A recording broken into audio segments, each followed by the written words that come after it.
for Curb. choices. This is a great question here.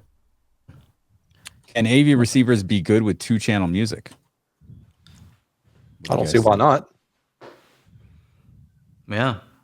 I mean, majority of the power ratings for AVRs are 2 channels driven anyway. So yeah, I think the only thing that I would, I mean, maybe not the only thing, but just concerned with the load. You know, can it handle a like 4 ohm load? Yeah. Yeah, with 2 speakers at the same time, that kind of thing.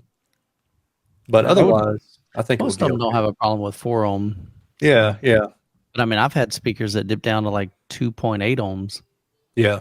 So yeah, I think that would be the only thing that I think I would really be concerned about. You know, but as far as like fidelity and stuff goes, I don't really have an issue with AVRs per se.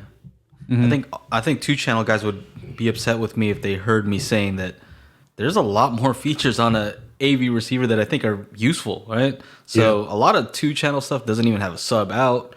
It definitely, pretty much most of them don't have any room correction type of thing. Well, I mean, you can turn that off too in your AVR. Yeah, right? you can go pure direct. If you want to do pure direct, right? And then you could still adjust the tone controls. You know, you got tone controls on the AVR. Those, those are evil. You're not supposed to use those. You can plug in your TV to them, right? Yep. So for the most part, there's a lot of cool features on them. Oh, on the AVR, yeah. See, because I have that $5,000 Michi integrated, no HDMI. It does have optical. I mean, being real here, it's got a ton of I/O. It's got like 3 optical inputs, 3 coaxial inputs, balanced XLR. So like, for those things, it's cool. You could still, if you wanted to, you could route everything into your TV and then one optical out to it. But with the AV receiver, you can HDMI arc from the TV to the receiver and then get that lossless audio, or at least higher audio, because you can't get Atmos from from an optical output, even though yes, I know we're talking about 2-channel, but even with a downmixed Atmos soundtrack, it's going to sound better than like your standard surround soundtrack. So AVRs are good. I would say, you know what? Here's my thing. Good AVR shit. I would say movies are actually the soundtrack for a movie, and the effects and the explosions are more demanding than music. Most music, I would say, definitely. More bass. So Michael had a question here. You popped it up on the screen. So why press that pure direct mode when he says 2-channel is as pure as it gets? Because I like having more features and being able to press a button and have less features. I don't want something with less features and not being able to go to more. You know what I mean? Typically, when you use the pure direct, doesn't that disable all of the internal processing? It'll turn off Odyssey. It'll turn off. It's supposed to be just straight up bypass, right? Bypass for the most part. Yep. So 2-channel, technically, you would still have Odyssey enabled if it's Odyssey, or if you got Y Power or whatever. So that's supposed to be the benefit. I've never really heard that much difference, honestly, when I'm listening to music using pure direct and off. Also, pure direct, doesn't it turn off your subwoofer? It might. I really don't know. I don't do a whole lot of 2-channel listening, so I'm not sure. In the Marantz, in Denon and Marantz, you go into the speaker setting, then you go 2-channel. The 2-channel, right. Right. And then in there, you can do LFE. You can do LFE plus main. Right. You can set your crossovers. You can set your speaker distances, which if you've already ran the room correction, it'll already have those up there. So you can run it however you want. Right. But if you hit the pure direct mode, does that disable that? Is kind of my question.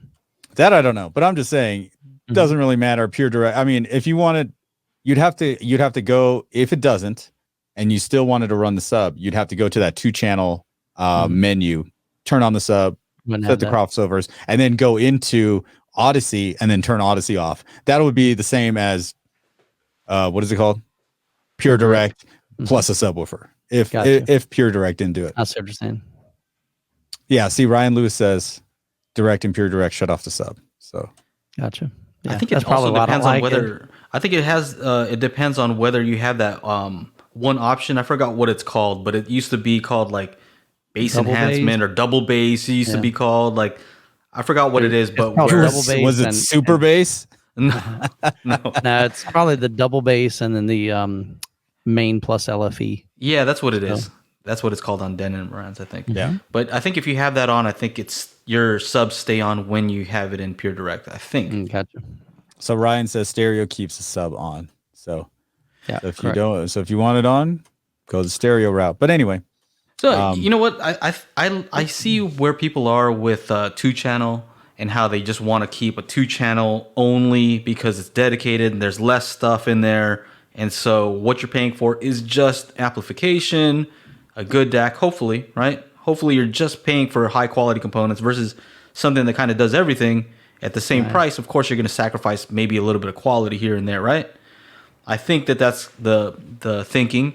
And also, I get having something that's has a specific purpose. Like this receiver, this 2-channel, whatever, preamp is just for 2-channel. That's it. You know, I get that. But I wouldn't say that a home theater receiver or pre-pro is bad for 2-channel. I wouldn't go that far. I mean, I like to kind of have separate boxes for things, for sure, right? I got 4K player, I got a streaming box. I'm not trying to all these things are like these TV manufacturers, man, they're so like arrogant. They want the TV to be the center of like the whole entertainment thing, and they try to make all these gadgets and gizmos to make connecting and identifying. Like the Samsung, you plug something in, plug in an Xbox and turn it on, it'll like do. There's a circle. I'm like, what the fuck is going on? Like, what is happening? And so it made sure to turn on HDMI deep color for that input. It made sure to try and set it up for an external audio thing. So they're trying to do that, but with the amount of like streaming apps that just don't work on TVs properly as they do on an individual box, I'm like, let's stop pussyfooting around. Just buy a box. Like, it's really. I get the simplicity part though too. Yeah. I see the point where like maybe people don't want that. But I guess I see from all different angles, I wouldn't mind a desk just for writing, like no computer on the desk, just for writing down your ideas, like something that's built for a specific purpose. I'm into that. But hey, now you got the space, right? I have the space. I can get a desk just for writing. Yeah. And then a 2-channel receiver just for listening to 2 channels. And a room just for 2 channels. Yeah. No TV.